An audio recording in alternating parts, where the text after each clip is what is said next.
In the 1930s, Italy waged a brutal war against Ethiopia, using over 300 tons of mustard gas, in direct violation of international law. Thousands perished, and entire villages were wiped out. Yet, this dark chapter remains overshadowed in global history. In 1935, Benito Mussolini's fascist Italy launched a full-scale invasion of Ethiopia, one of the last independent nations in Africa. This was more than just a military campaign, it was a ruthless attempt to build an empire, with devastating consequences that still resonate today. The effects of Italy's colonial ambitions left deep scars on Ethiopia. The invasion disrupted the country's economy, its governance, and its social fabric.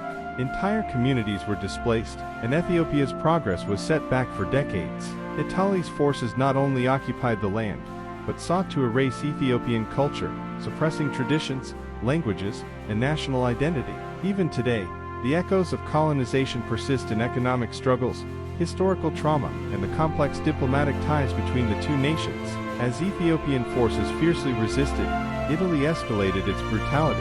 Frustrated by battlefield losses, Mussolini authorized the widespread use of chemical weapons, poisoning rivers, farms, and entire villages. Civilians became primary targets, and the suffering was immense. The world watched, but action was limited. The League of Nations condemned Italy, but major powers hesitated, prioritizing their own interests over justice.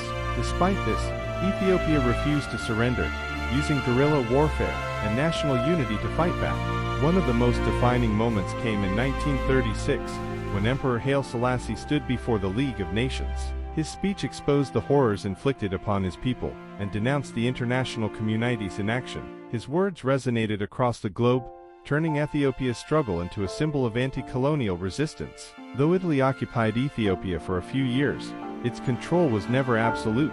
With the outbreak of World War II, Ethiopian forces, supported by Allied troops, eventually reclaimed their land. The Italian invasion of Ethiopia serves as a grim reminder of the consequences of imperialism and the resilience of the oppressed. It also raises an important question: has Italy fully reckoned with this past? And what does historical accountability truly look like? What do you think? Should former colonial powers take greater responsibility for their past actions? Let me know in the comments. And if you found this story compelling, be sure to check out my other deep dives into history. Don't forget to like and subscribe for more.